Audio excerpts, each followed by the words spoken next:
Libre lang magpares bakuna. Magtanong sa inyong health center o tumawag sa DOH 1555 hotline.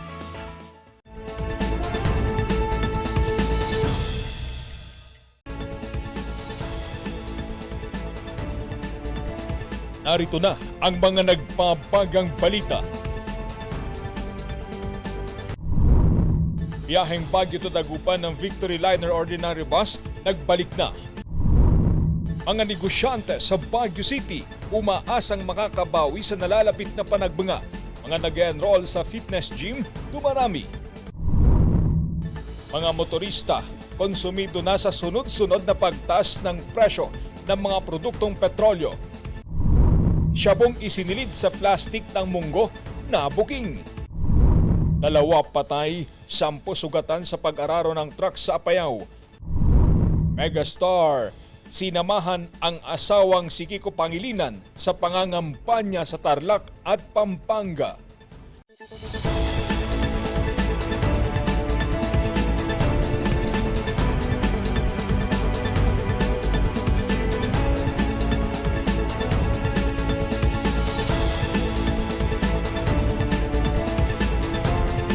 Mula sa Highland TV News Center Baguio, ito ang Zone Headlines. Unti-unting gumagawa ng pangalan ang isang local fashion brand sa Baguio City. Ang dahilan, inaayos nito ang mga patapon na damit para mapaganda at mapagkakitaan. Ang kwento, hatid ni Jade Abelador.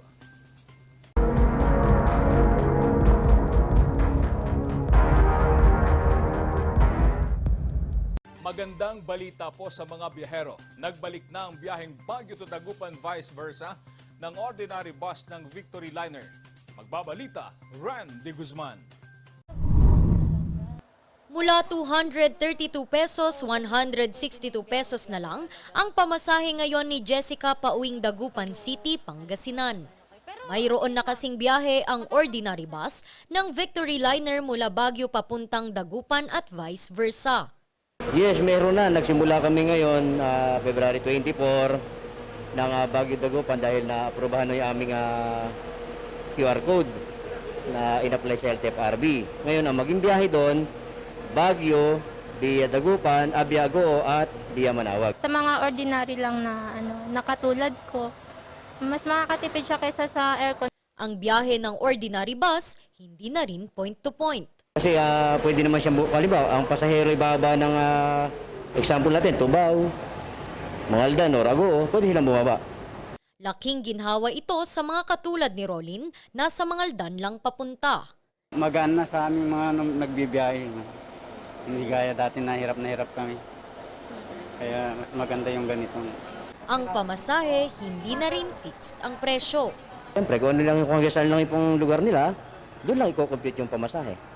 Kasi hindi naman po pwedeng pagdating sa Baguio, diretso sa pamasahe. Hindi. Ano kasi yun? Ordinary naman, kung halimbawa, ago lang pamasahe niya. Isang valid ID at vaccination card o negative antigen result sa mga hindi bakunado ang kailangan ng mga pasahero.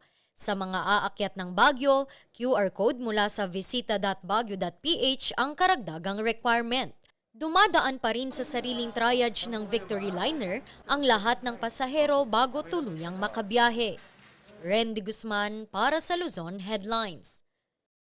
Dahil sa inaasahang pagdami ng turista sa papalapit na panagbanga, umaasa ang mga negosyante makakabawi na sa dagok ng pandemya.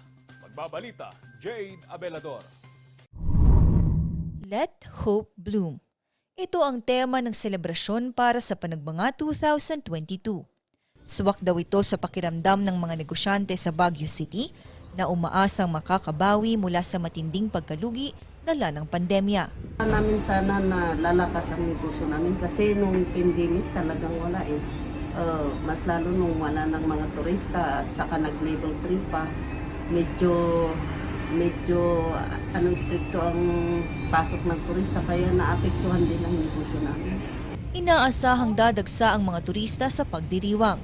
Kasunod ito ng anunsyo ni Baguio City Mayor Benjamin Magalong na hindi nalilimitahan ang bilang ng mga turistang papapasukin sa lungsod. Dinefine ngayon na quota per day. Inaalaw lang namin para makapag-register sila, tinitingnan namin para ma-determine natin. Kailangan i-establish kasi natin yung anong pinakamagandang threshold. Sana nga ganun ang mangyari para magkaroon naman ng kabuhayan ng mga tao rito sa Baguio. Kasi nga kadalasan ngayon hirap ng buhay. Kahit inaasahang magiging maganda ang epekto ng panagbanga para sa mga negosyante, dapat dahan-dahanin pa rin daw ang pagluluwag sa mga patakaran at bilang ng mga turista. Pinangangambahan kasing magiging sanhi ito ng muling pagdami ng kaso ng COVID-19. Siguro inahinay muna para yung iba, ma-adjust nila kung anong tamang gagawin natin, di ba? Kasi pag mabuksan na naman patapos, bigla na naman may darating na sakit na naman, kahawan na naman ng tao. Mas maganda yung medyo dahan-dahanan muna natin para makapag-umpisa ng mas maganda. Jada Belador para sa Luzon Headlines. Sa unti-unting pagbuti ng kalagayan ng lungsod, mas dumarami na ang nag-enroll sa mga fitness gym. Magbabalita, Randy Guzman.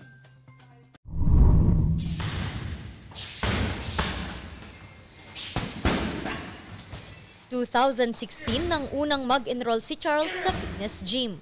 Natigil ito nang magsimula ang pandemya. Mahirap mag-exercise nung nag-start yung quarantine, hindi pwedeng lumabas. Tsaka bumabalik yung katawan mong from fit, tapos tumataba ulit. Yun yung mahirap mo. Kaya sa bahagyang pagluwag ng lungsod sa mga ganitong aktibidad at sa patuloy na pagbaba ng mga bilang ng kaso ng COVID-19, muli siyang nagbalik sa gym. Iwas ako sa, kunwari tong COVID na to. Naiiwasan ko to ma'am kasi fit ako, yung immune system ko malakas. Then, Ayon kay Roldan, may-ari ng fitness gym at isang fitness trainer, kapansin-pansin ang biglaang pagdami ng mga nag-e-enroll. Actually ma'am, sa record namin, nung last year December, kasi medyo okay naman nung December po. Saka madami naman po nung December. Pero pagdating nung January, medyo, yun nga, nag-search ulit dahil sa Omicron, medyo kumunti tayo. Pero nung after nung Omicron, nalagpasan ang Omicron naman po, dumami ulit po. May mga bago, madaming bago at saka po, madami namang ding bumalik. Siguro din sa takot sa naging health conscious yung mga tao ngayon. Kasi ang pagiging active sa isang sports or sa isang gym, isang exercise, nakakatulong yun para lumakas ang ating immune system para sa ating katawan din naman po. Ayon sa mga eksperto, ang pagkakaroon ng malusog at kondisyon na katawan ay may epekto din sa mental health. Kasi ang isa siya na paraan ng stress management. Na-activate raw kasi ang happy hormones ng katawan na nagdudulot ng ginhawa. Sa ilalim ng Alert Level 2, 50% ng maximum capacity ng mga fitness gyms ang pinapayagan. Kailangan din bakunado ang mga ito. Randy Guzman para sa Luzon Headlines. Patuloy na dumadaing ang ilang motorista sa Baguio City dahil sa walang habas na pagtaas ng presyo ng mga produktong petrolyo. Nakaambang ang panibagong oil price hike dahil sa tumitinding tensyon sa pagitan ng Ukraine at Russia. Magbabalita, Jade Abelador.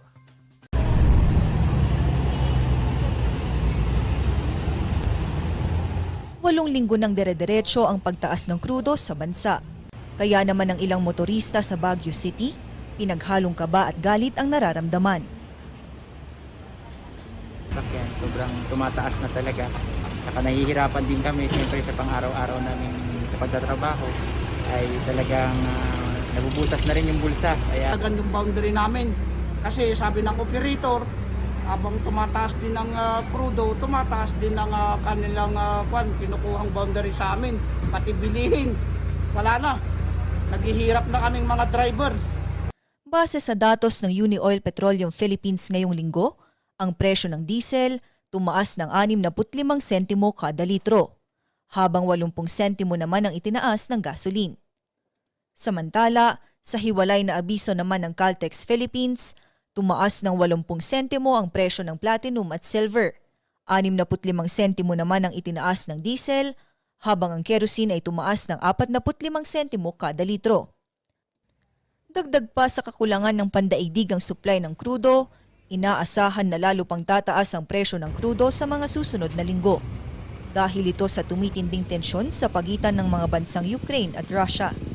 Kaya ang mga motorista walang magawa kundi maghanda at magbakasakali na lamang. Ang masusolusyon na lang yan siguro kung mangyayari man siguro yan, talagang magtatanim na lang kami ng doon sa bundok ng makakain namin. Wala na. Anong makikita pa namin doon kung mangyayari yun? Wala na. Siguro mag-i-stop muna kami ng pagmamaniho kasi luging-lugi na kung mangyayari man kung magkagera. Jada Belador para sa Luzon Headlines. Sa iba pang balita, nabuking ng pulisya ang tangkang pagpuslit ng isang pakete ng shabu sa Tabuk City, Kalinga. Nagbabalita, Charles Limon. Sa malayuan, aakalain mong pakete ito ng munggo, pero nang kalkalin ito ng pulisya, shabu pala ang laman. Ito ang nasabat na kontrabando ng pulisya kagabi sa isinumbong ng isang concerned citizen. Ang tips ay merong isang tao na pupunta sa Manila at ito ay sasakay sa isang van. So nagresponde ang ating kapulisan. So pumunta sila doon sa lugar at doon nakita nila yung items. Nakabalot sa blue eco bag ang nasabing plastic sachet. May bigat itong 15 grams at nagkakahalaga ng 102,000 pesos. Unang nadiskubre ito ng driver ng van pero nakatakas ang may-ari nito. While yung driver chinecheck yung item doon, tumakas yung may-ari ng bagahe. So tumawag yung driver at doon natin kasi yung mga tropa doon at doon nakita yung items po. Ayon sa pulisya, target ng suspect na ipuslit ang nasabing kontrabando palabas ng lungsod. Sa ngayon, hindi pa matukoy ng pulisya ang pagkakakilanlan ng suspect habang isinasagawa pa ang karagdagang investigasyon ukol dito. Kung magkataong makilala, maaaring maharap ang suspect sa kasong paglabag sa Republic Act 9165 o Dangerous Drugs Act of 2002. Tiniyak naman ng pulisya ang mahigpit pang pakikipag-ugnayan sa mga terminal ng van at bus sa lungsod upang masawata ang anumang pagpupuslit ng mga kontrabando. Charles Nicolimon para sa Luzon Headlines.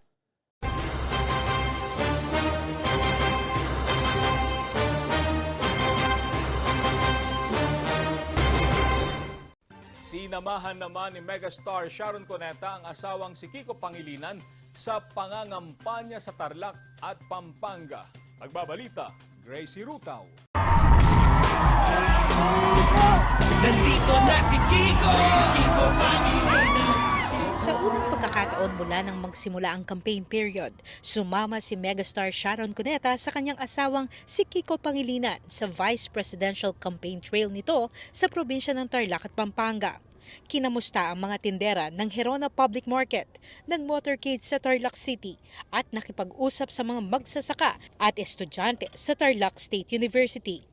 Saka na tumuloy ang sortie sa probinsya ng Pampanga. Problema ito, marami pa ang hindi nakakaalam sa track record namin. At sa halip, ang pinaniniwalaan, yung ipinakakalat araw-araw, gabi-gabi, maghapon na fake news sa social media. Unang nakipagkita sa mga solo parents ng lungsod ng San Fernando.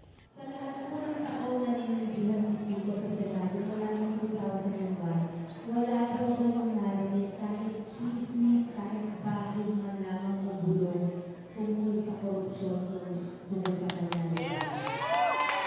Totoo po yan. Pinagyang diin din ni Shawi ang malinis na track record ng asawang si Kiko at katandem na si VP Lenny. Sana i-touch ni Lord yung ibang hindi pa nakakapag-decide na pagbigyan sana si Ma'am Lenny at si Kiko. Kailangan na huwag natin kakalimutan ang dahilan bakit nagkaroon ng EDSA 1 dahil gusto natin ang tapat at maayos at malinis na panunungkulan na hindi inaabuso ang pwesto. At saka gaya ng bilin din ni Ma'am Lenny lagi, pag silang nahalal naman, hindi rin magiging gobyerno ito ng paghihigante o ano pa man. Ito ay magiging gobyernong lahat ay sisilbihan kahit yung mga hindi sumuporta sa kanila pag sila ay pinagbigyan.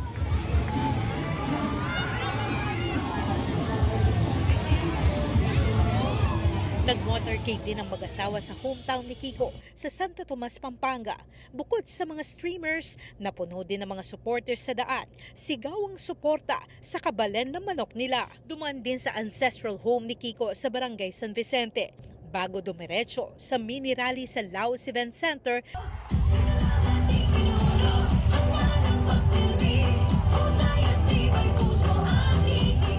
na dinaluhan ng mga kabataan.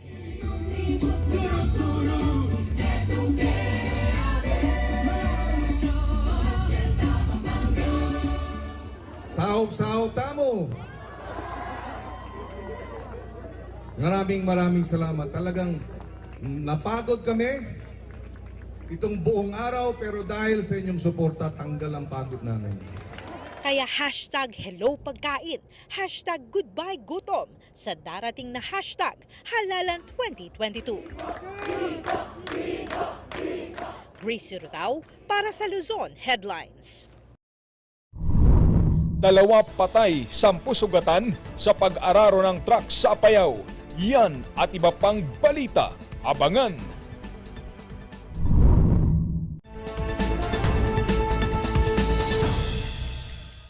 Hello, good morning. TJ Home Builders po. TJ Home Builders po? Yes po, sir. Sir, paano po umorder online ng mga hardware supplies? Yes po, sir. Madali lang naman pong mag-order through our Facebook page po.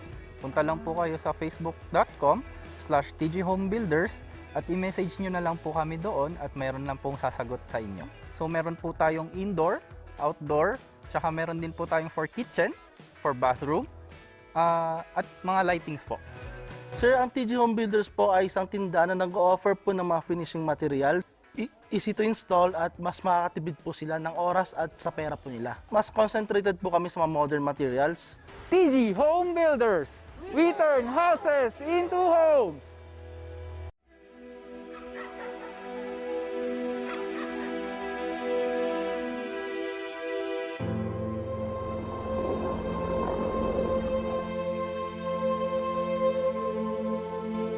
Idol kita, gusto ko maging katulad mo paglaki ko. Ang mga pangarap mo, kayang-kaya nating tuparin dahil lahat na ginagawa natin ay para sa mga kabataang katulad mo.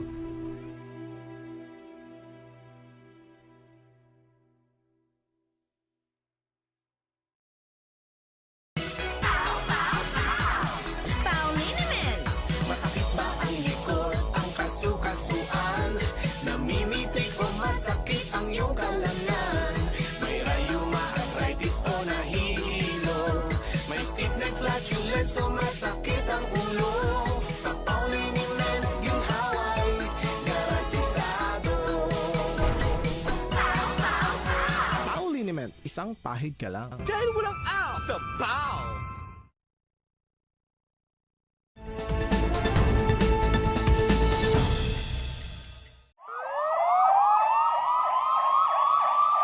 Dalawa ang kumpirmadong patay habang 10 naman ang sugatan matapos silang araruhin ng truck sa Apayao. Nagbabalita, Charles Liman. Naging pahirapan ang pag-rescue ng mga otoridad sa mga biktima ng aksidente kahapon ng hapon sa Upper Maton, Pudtol, Apayao. 10 katao ang sugatan at 2 ang kumpirmadong patay. Current investigation po, initial investigation po natin, sir, yung truck po nakargado po ng excavator, itatransport po sana nung pababa po dun sa National Road po, dun sa barangay po na pinangyarihan, nagkaroon lost brake po siya. Hindi na po na-control, din po, dire-diretso na po. Nakilala ang driver ng truck na si Gerald Donaire Bonifacio. Inararo ng truck ang waiting shed kung saan nakatambay ang mga biktima. Sinalpok din nito ang isang bahay. Isinugod sa magkakahiwalay na pagamutan ang mga sugatan, mga pasahero at driver ng truck. Idineklara namang dead on arrival sina Valentina Barad Alawin at Jamela Alawin Ibaya na 5 taong gulang nakasama sa waiting shed. Sa investigasyon, kinumpirma ng driver na nawalan ng preno ang sasakyan. Pero as for ano po nung driver, talaga pong lost brake po yung sakyan, kaya hindi niya po ma-control na po yung sakyan. Ongoing pa po rin yung investigation namin. Karamihan sa mga biktima ay nakalabas na ng pagamutan habang ang iba ay nagpapagaling pa. Nahaharap ang driver sa kasong reckless imprudence resulting to damage to property, physical injuries at homicide. Charles Nicolimon para sa Luzon Headlines.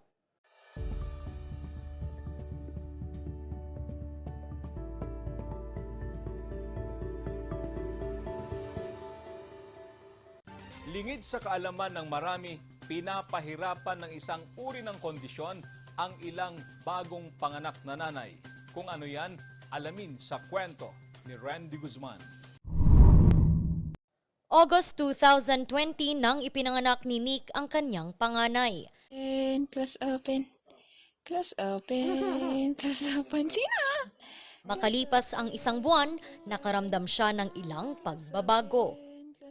Yung pinaka-first month to 2 months, yun yung parang very crucial sa akin. Parang doon ko na-experience yung time na, meron pa yung time na parang feeling ko is wala akong silbi, kasi wala akong ginagawa, yung mga yon. And then doon kasi yung time na peak pa nung career ko. So, as bigla akong nabuntis, no? And then after that is parang feeling ko is nawala lahat. Nag-stay lang ako sa bahay. Yun yung feeling na wala man lang akong magawa para sa sarili ko, parang wala akong magawa para sa anak ko.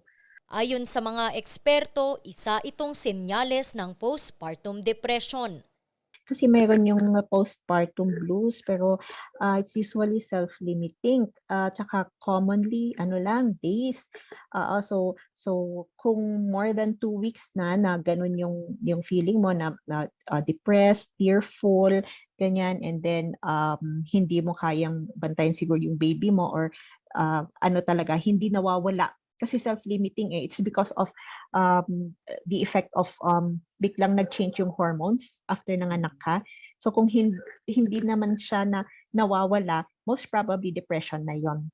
Ang pagkakaroon nito ay depende sa sitwasyon ng ina. Hindi po lahat ng nanay ay nagkakaroon ng postpartum depression, no? May mga factors kasi na nagkukos ng postpartum depression. Mas lalo na nung habang nagbubuntis siya, kung may mga experiences siya, biological, no? Meron din mga environmental factors. 3 to 6 months lamang ang madalas itinatagal ng postpartum depression. More than 3 to 9 months or more, no? Humingi na sila ng professional help. Kailangan nilang mag-check sa kanilang mga doctors, no, para ma-refer sila properly and ma-assess sila properly, kasi at this stage kailangan sila ng medical intervention na ang kinakailangan, no? Yun ang pinakaunang pwede natin at pwede nilang gawin. Maaari rin itong makaapekto sa mga sanggol. Anak sila, breastfeeding, kasi ang priority natin sa mga postpartum is the safety of the mother and the child, kasi depression can lead to hurting their may tendency na sa kanila yung baby or sa kanila yung sarili. Importante raw ang suporta at pag-iintindi ng mga asawa at ng iba pang kapamilya para malabanan at malampasan ang postpartum depression. Randy Guzman para sa Luzon Headlines.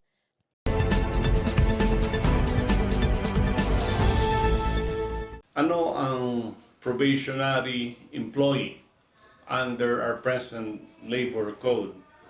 According to our labor code, as revised and amended, a probationary employee is one who has been serving a private company for less than 6 months from the time he or she was hired by the private company.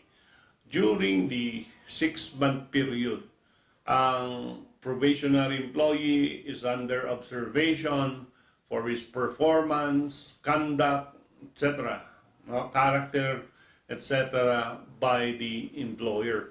And if before the probationary period of 6 months passes and he or she does not pass the performance phase of her employment, then it is the prerogative and right ng employer to terminate her or his services because wala pa siyang security of tenure.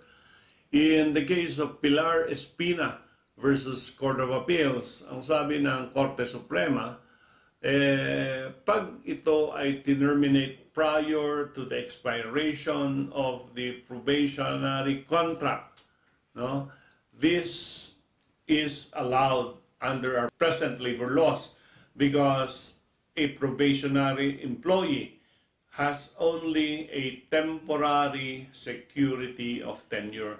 Good for 6 months lang yan. And of course, like I said, dito during the probationary period, the employer will be testing, no, to observe yung skill, competence, attributes, trust, honesty of the employee.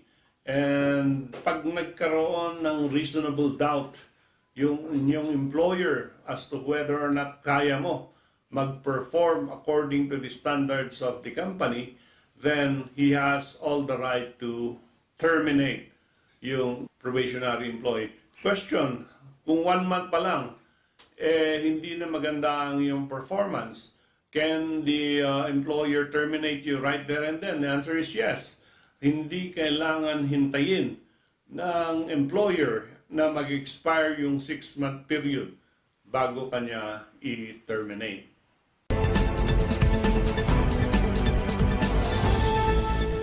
Ang bahaging ito ay hatid sa inyo ng Pines Estate and Gaming Corporation. Susunod, DepEd Benguet at isang TV Foundation sanib puwersa para sa paghahatid ng kaalaman sa mga paaralan.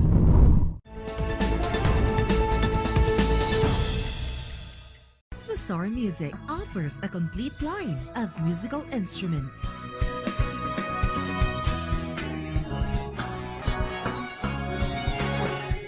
Mazar Music, Baguio's pioneer in online music and art lessons.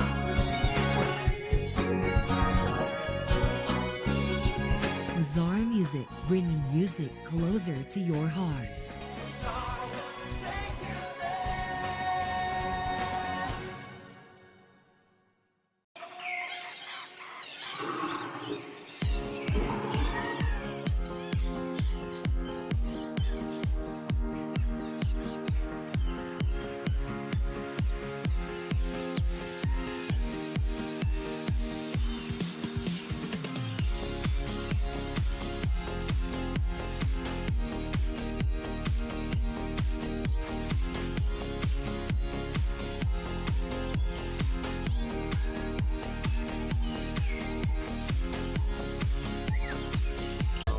Kasuan, namimitik o masakit ang iyong kalamnan.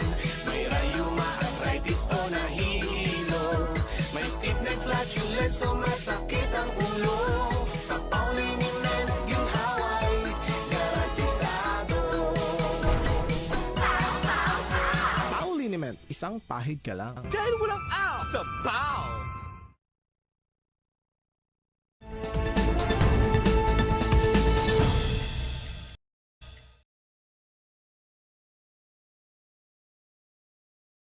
Inaasahang mapapalakas ng DepEd Benguet ang pagtuturo sa mga kabataan sa lalawigan sa pamamagitan ng pakikipagtulungan sa isang TV Foundation. Magbabalita, Charles Liman. Sa pagpapatuloy ng distance learning, isa sa mga problema ng mga guro at estudyante ang internet. Inaasahang hindi na ito magiging hadlang dahil sa pagtutulungan ng DepEd Benguet at isang TV Foundation. 1,500 na lessons and games na pwedeng gamitin ng mga teacher sa kanilang mga klase. Kaya maganda ito kasi pwedeng gamitin offline, hindi kailangan ng internet. So pwedeng isaksak nila sa laptop, sa TV, at mapapanood ng mga bata. 8 paaralan sa Benguet ang nabigyan ng mga libreng contents at lessons mula sa Knowledge Channel Foundation Incorporated. Alam natin na hindi sapat ang modules na binibigay natin sa kanila linggo-linggo, Pero sa tulong po ng mga videos na ginawa ng Knowledge Channel since 1999, mga inakwar pa po natin at mga ginagawa pa natin sa kasalukuyan, ay mas magiging epektibo po ang pagkatuto ng mga kabataan natin. Makikinabang din sa nasabing programa ang mga guro.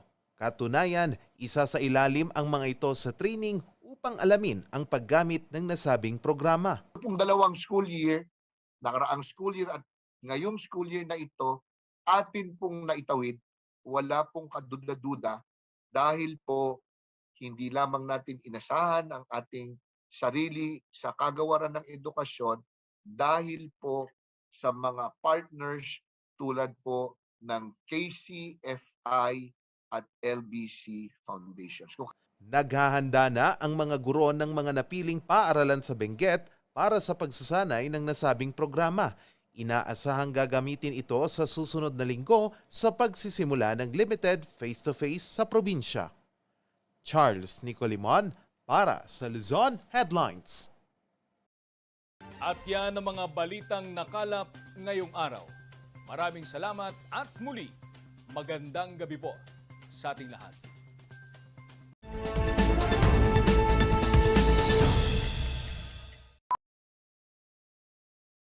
Kukulangan ka ba sa funds with benefits mo? Di na ba nag-e-enjoy sa kanya? Sa pag-ibig, the more you save, the more you get. Think long term para no regrets. Give more to your pag-ibig, get more love in return. Sa pag-ibig fund, your dreams will come true. Upgrade your pag-ibig na.